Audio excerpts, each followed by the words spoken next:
So, what do you do when your identity is lost? When the person that you believe yourself to be is taken away from you for whatever reason? I'll give you my own personal example. I spent 25 to 35 hours a week working at a craft that was physical, my body, using my body in a way that I was coaching, wrestling, training, teaching, lifting, doing yoga, doing jujitsu. And through an injury to my upper spine, all of a sudden, none of that was possible. And I got to go through the Western medicine process of MRIs and various different tests and blood tests and GI tests and all sorts of stuff. And while the process of learning what was wrong with me was frustrating, what was happening on the back end silently was I was essentially losing myself. Uh, I'd identified, not outwardly, but I'd identified as the person that I am is a wrestler, coach, yoga teacher, weight trainer, personal trainer. And I really couldn't do any of those things for almost 2 years. And what was happening to me through this process was outwardly frustrating. People around me could tell that I had changed a little bit, but inwardly, I had changed a tremendous amount.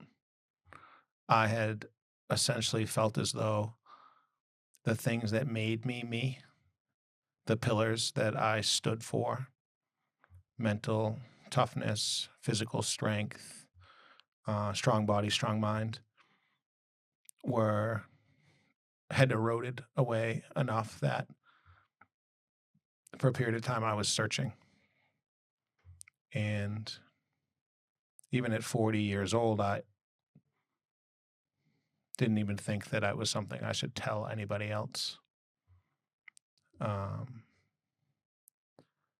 what do you do when that stuff happens? Mm. Now, what do you do if you're 17 and that stuff happens? What do you do if you're 15 or 19 or 20? What do you do if you are a new mom and the pillar that you have now stood on for 6, 7, 8, 9, 10 years is that you are a mom or a dad, and that gets taken away from you? How do you come back from something like that? How do you change your perspective on who you are? Those are the things I want to talk about today. Mm. Yeah, no, I appreciate that. Yeah. Um, very, very open. And yeah, I think this is a under-discussed problem because it's so common for people to spend their lives doing a thing, being in the process of being an athlete, an Olympic athlete even, right? And then, they're late 20s, maybe early 20s, maybe, and they reach their peak, they get the gold medal, and then they're soon outclassed by the next generation. And this is something that even without injury happens to Olympians. They fall into a depression. There's research to show that. And in the more extreme examples, like a life-altering injury, or you're physically incapacitated, I mean, it's got to be the most challenging thing, right, forcibly taken away from you. You're no longer Olympian. You no longer have these goals. You no longer have the ability to do the things you've done. I don't know if there is a clear-cut solution to that because you've spent a lot of time being something and you can no longer be that something. Yeah. Yeah, I think that for me, having recently gone through this feeling, um, and grateful that I got to go through it at 40 years old and not 15, 16, 17 years old, that I had some additional tools, that I had built some additional tools. But a little bit of me would like to talk a little bit today about an organization called Morgan's Message. And this is an organization that has prided or really worked towards spreading a message around mental health and working more towards eliminating the stigma around mental health for high school and college age athletes. And it's an organization that is close to me because of my own personal upbringing. My high school and college athletic experiences shaped me tremendously as a person, and with an incredible amount of gratitude for the people that were put into my life when that was happening. Um, also, not but also, the way that I was coached, much like the way many people coach, in fact, much like the way I still coach now, is to talk about mental strength, being mentally tough, working through difficult times, working through challenges, working through physical and mental challenges, taping it up and getting back out there. These are all very common aspects of sport and common aspects of coaching. Mm-hmm. And I think Morgan's message is trying to help people understand that that's all good. We want that. However, we also want to be able to ask the questions about the underlying human past the athlete. How are you today? How are you really today? What's going on with you as a person today? Because what we're finding is that suicide is the second largest cause of death for kids between the ages of 10 and 24 right now. Mm-hmm. And that is largely getting swept under the rug. And more importantly, it's developed a stigma around, that's not going to be me. That's not going to be my kid. That's not going to be my teammate. That's not going to be anybody that I coached. But the fact is, until we start to take that stigma away from asking for help, or even just asking the questions, how are you today? How are you as a person today? We don't really know. And I'm grateful that there's organizations like Morgan's Message out there, because what they've done, what I think is so powerful, is they have empowered student athletes to become ambassadors at their schools and really talk and find creative ways that fit in their community on how to spread this message that it's okay to ask for help. A little bit about Morgan. She was an incredible athlete. She got a scholarship to go to Duke, play lacrosse, and she hurt herself. She had a knee injury. And to bring this full circle, I wasn't trying to make it about me, but she lost her identity. And if you can kind of put yourself in her shoes for a second, a young girl who has worked so hard to become a Division I college athlete, all the extra hours, all the extra time, including all the praise, right?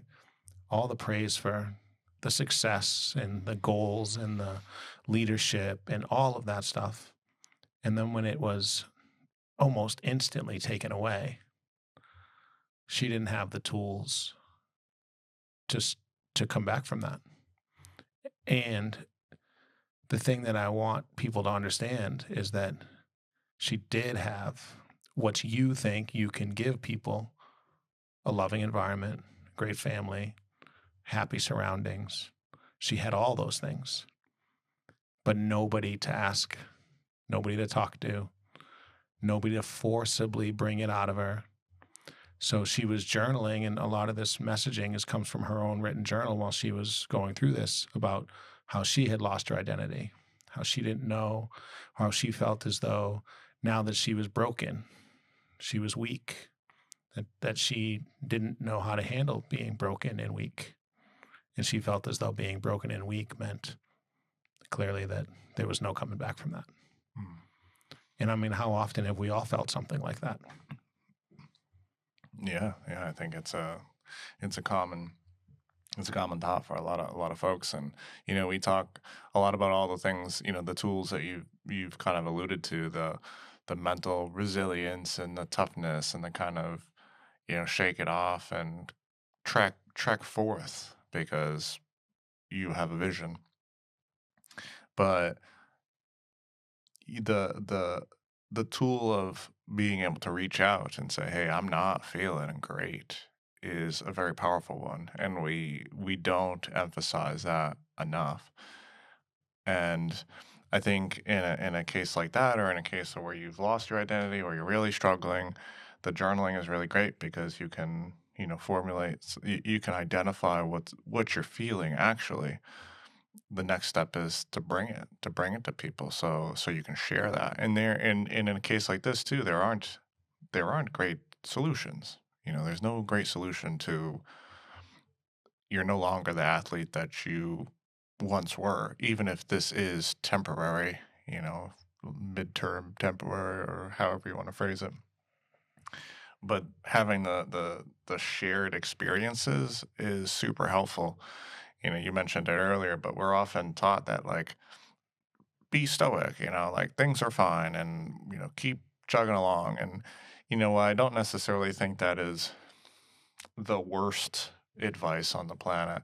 I think it often gets misconstrued as ignore the problem, trek on, but we don't want to ignore our emotions because they will manifest. And so, in a case like this where someone is so tormented by their inner thoughts and emotions, it manifests as to what it did. It manifested into a very awful, outcome for Morgan.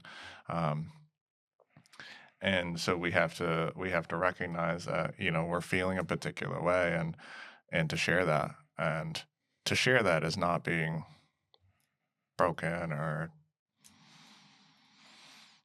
there's nothing wrong with that. It's not a weakness. In fact, it's a strength, because it is hard to share at times. Yeah, it's.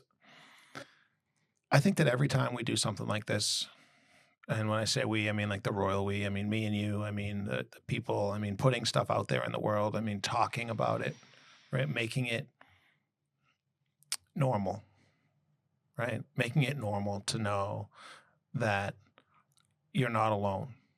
Right? And we talk a lot about what it feels, or why when we start to struggle, we start to feel like we're alone. Right? I joke all the time, right? Every time we teach meditation, every single person says, "I can't because my brain." Mm-hmm. Like, we're not alone, Right. right? And every day there's an athlete that gets injured and can never play again. Every day, Mm-hmm. right? Thousands of times a year. And every day there's a middle-aged dude that that has to give up being a weekend warrior, right? Every day. Yeah. And hospitals are filled with guys my age that had knee injuries and elbow injuries and shoulder injuries, and for me it was a spinal injuries. But until we realize that there's more to this whole thing than the way we identified individually, we're going to struggle, and we're going to struggle physically and mentally.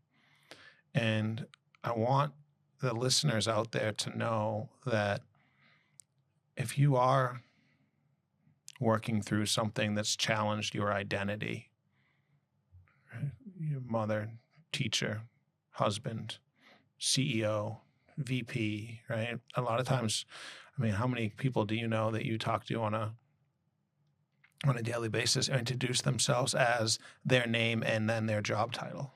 Like, I'm Mike, I'm the director of whatever, right? There's countless times where people just lose their jobs, right? A job maybe they worked for 10, 12, 15 years. Has become part of their identity. And when that happens to us, it's normal to feel sadness, anger, frustration. And it's even normal, I believe, to feel like part of your identity is now gone, taken from you, right? And that's what I felt, the taken from me thing. But what do you do about it, right? What's the next thing? I think listening to stuff like this, seeking out others' experience, feeling. For me, it was like I didn't want to feel all those feelings that I had and pain and frustration, but I didn't want to add on vulnerability. Right? That's one of the things that I pride myself on. I'm not vulnerable. I'm mentally tough, right? But the fact is, vulnerability can, when handled correctly, can pull you out of that hole that you feel, that darkness that you feel, right? And to take it back to kind of these high school and college kids, right? There's so many resources that we have nowadays for these people that if you can just find a way to ask, you'll find a way out of your hole, your challenge, you know. And we know, as you know, older people, that all this is temporary, right? It's, what does the Buddha say, right? That we suffer because we hold on to something that's temporary. Everything in life is temporary. There is no holding on to anything forever, you know, but we suffer when we try to hold on to something that's temporary, whether it's a feeling or an emotion or a relationship or a job or a sports career or any of that. And that's at the root of all of our suffering. So once we start to realize that and allow ourselves to notice that, you know, maybe that helps people. Right. Yeah. The attachment. You know, the Eastern philosophy very focused on being too attached because change is the only constant. And if we're really happy with how things are, we're really attached to how things are right now, well, you can be assured that it will change. And if we're not prepared for it, that can be quite challenging. And so preparation is something that I think, you know, the preemptive thought about, well, what if that does change? You know, where do I go? I mean, that can be helpful for someone who, you know, maybe is getting a bit older and maybe a little bit more prone to injury or whatever it might be. You know, how do I preemptively take the skills that I've developed in wrestling or whatever and then share that, you know? I think that can be quite helpful. But you're right, being careful of that attachment to certain circumstances is incredibly important for most people. Yeah, and sharing. Yeah, I mean, I think it's interesting because I have such a great. I'm very grateful that I have the experiences on a daily basis to hear people being vulnerable. Right, like 8, 9 people a day of most of them very vulnerable, sharing their story and sharing how they actually feel. I can only imagine how challenging it is to not have that, to only have what, movies and shows where you see that kind of emotion. How often do we have real conversations? In fact, that was one of the things that we first started doing this for, is for to have real, insightful conversations, right? Because we don't. And how many times you go through the day and it's just kind of like it's like a script almost. Like, how you doing? Good, fine. Yep. You got anything this weekend? Nope. How's the weather? Bad. You know, Yeah. like it's so programmed. And the more that technology kind of like fits into our life, the more programmed it becomes. Yesterday I walked into the doctor's office and I was just in the waiting room, and it was very full. It was like a whole floor waiting room kind of deal.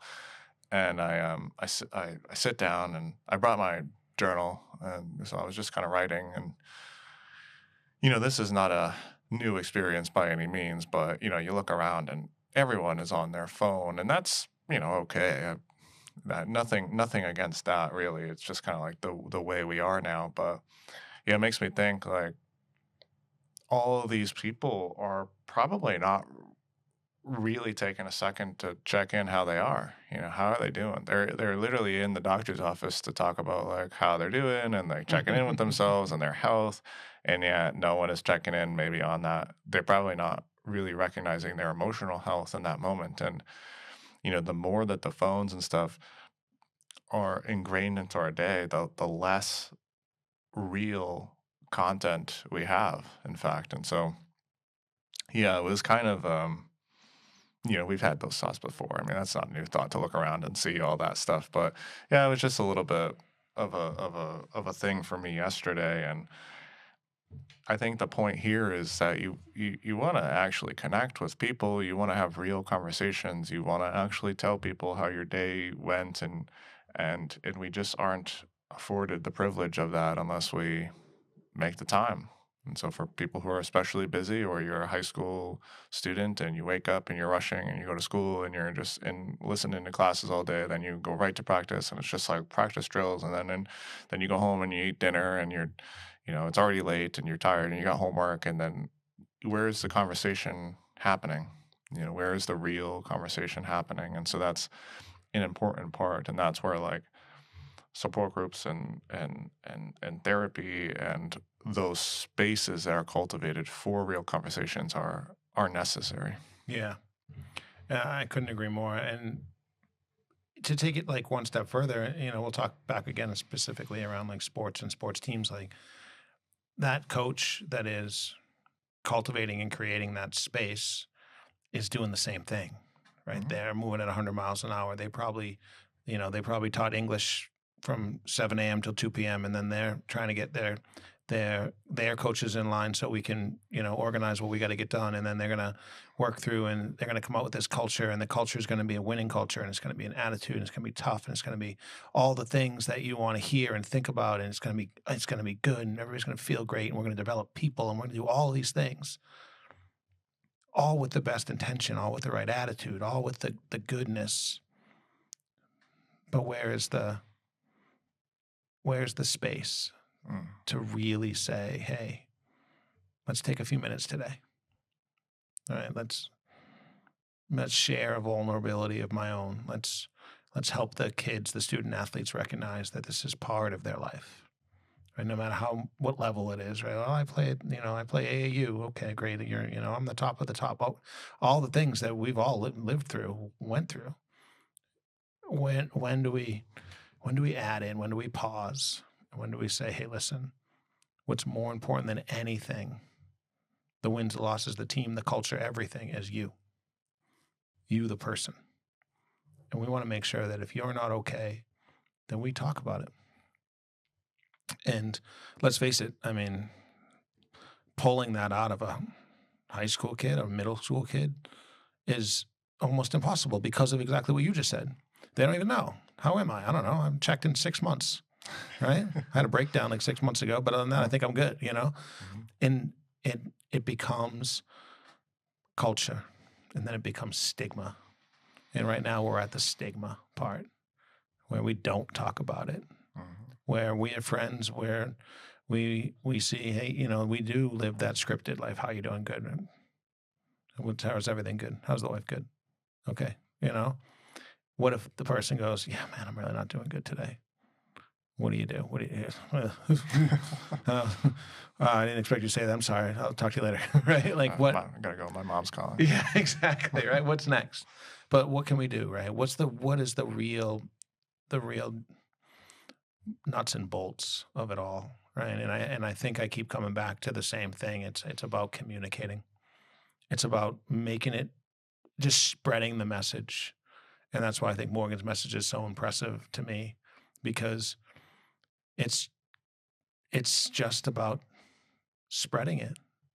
The more times that somebody can say and see and know that there's other people out there that are hurting, that are having their identities challenged, whose coaches gave up on them, or and I'm not saying coaches give up on them, but that's the feeling you get, right? Like it used to be, I was the guy that was going to take the shot at the end of the game, and now like I can't do that, so coach, now I'm sitting here. Mm-hmm. Coach doesn't even talk to me anymore, right? Or now my mom doesn't even go to the game anymore because I'm sitting the bench, right? These are all just like things that happen when you're in that mindset. None of them are probably accurate or true, but it can go from the highest of highs to the lowest of lows, and the only person that really knows is you. So the best thing that we can do is do conversations like this, get in front of as many coaches as we can, get in front of as many school administrators as we can, get in front of as many parents as we can, bring them together, help them understand that it does just sometimes just takes a real open conversation, right? And I think, having just lived through something like this for myself, and I'm going to take this now back to myself, right? I think it is directional.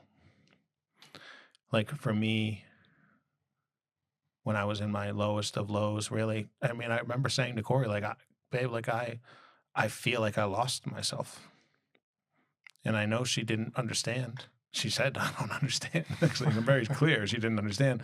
And I remember thinking, like, you wouldn't understand. And that's not really fair to her. But that was the thought, because directionally I was going down, period. I was going down. I was physically and mentally going down. And when I finally did open up to say, I'm really being challenged mentally here to find purpose and to figure out what I want to do with my time. And I finally opened up and said, I think I'm losing myself as a person, to be met with, yeah, I don't get it, is probably happening all the time, all over the place. Yeah. I think in those moments, it's a couple things, I guess.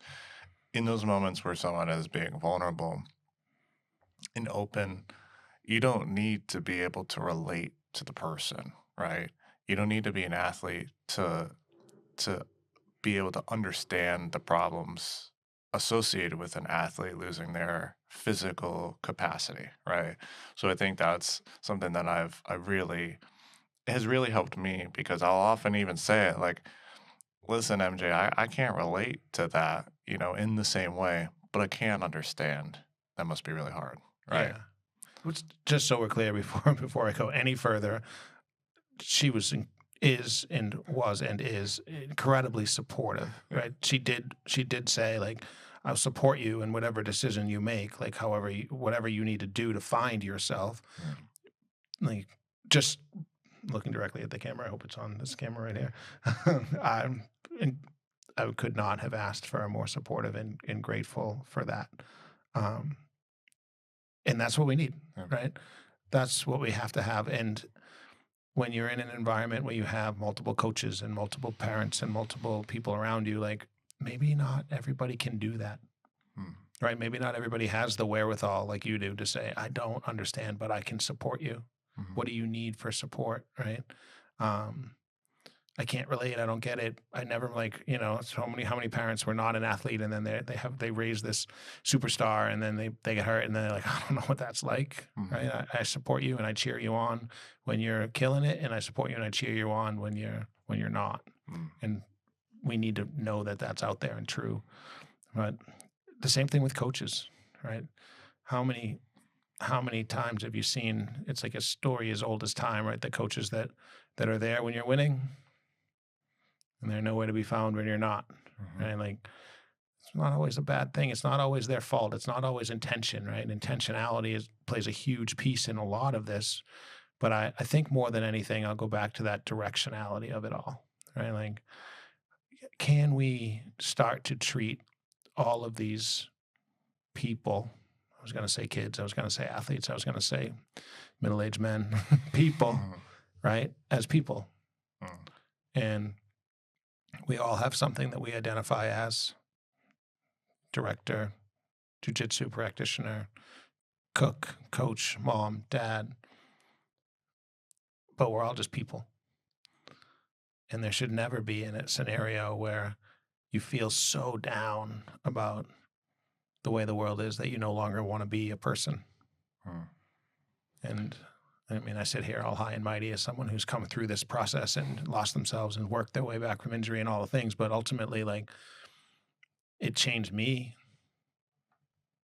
because but right up until then, I was actually 100% committed to being just mentally tough and strong and all the things. And that's never going to, I'm not going to have my ego. I can check my ego and my identity. I can do all those things until I had to.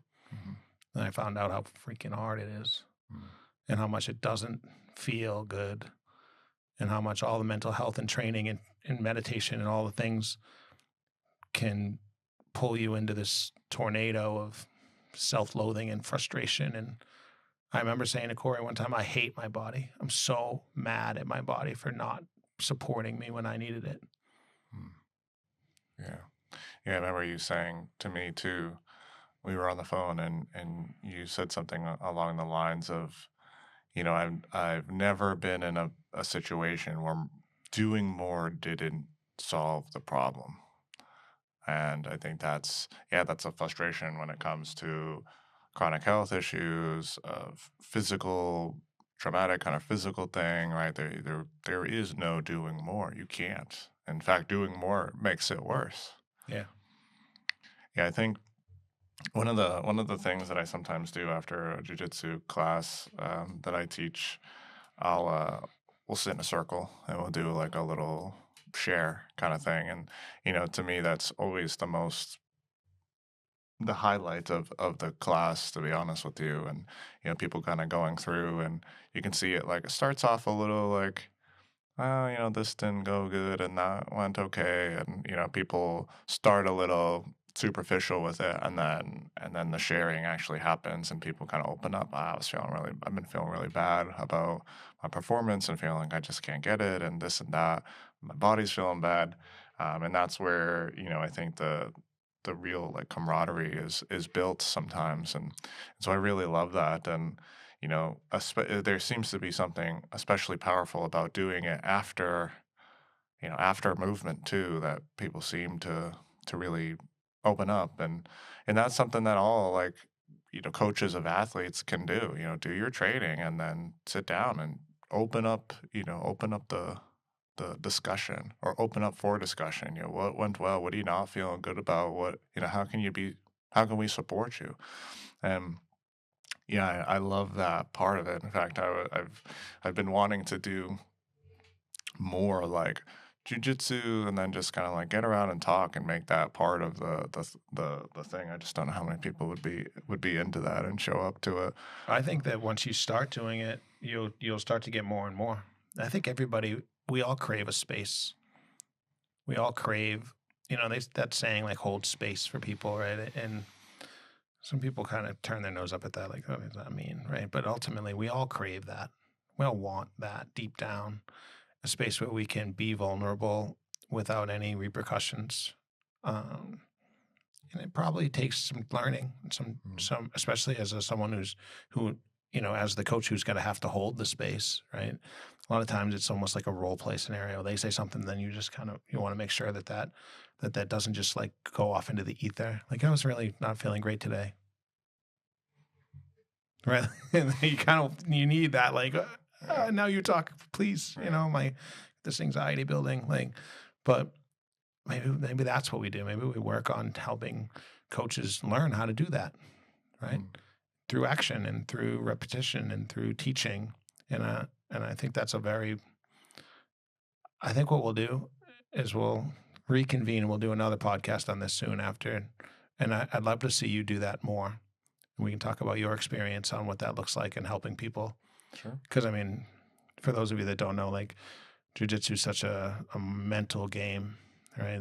It's a physical game, but your headspace is a huge piece to it all. I'd love to see you do that, and I'll certainly attend when I can. Yeah, that'd be great. I'd love to have you. Well, I think, man, I felt like this was just something I wanted to talk about today and get off my chest a little bit. And it just resonated with me so powerfully because of who I was as a younger person and the way that the way that athletics played such a role in my life. And I had such great coaches to really instill upon me the things that make sense to me: mental health and mental toughness and pushing through and working hard. And there's nothing that can't hold you down. And I want more people to know that that's all good. Also, it's okay to ask for help when those things are being challenged. Mm-hmm. And the Morgan's message, you can check out Morgan's message online. You can go to ChatGPT and put in Morgan's message. You can go to their website, Morgan's message. If you want to be an ambassador for Morgan's message, I couldn't speak morely about the organization. Or even if you're just someone who's not just someone, or even if you are somebody who's struggling with it older in life, and that's a thing that's happening to you right now. Or maybe you're somebody who wants to help people that are struggling with that type of stuff, someone that can hold space for others. There's a community out there for you, and I recommend and would love to see you try. And if you have any questions, of course, you can always reach out to either Ryan or I. Our interweb handles are on the bottom here. Yeah, please do. Please do. It would, it would be something that we could, just hold space, listen to you, or we could talk about it, or could even talk about it here too. If that's an option you'd like. So, yeah, more than happy to field those kinds of things. Sweet. Well, we'll see you next time. Thanks for listening.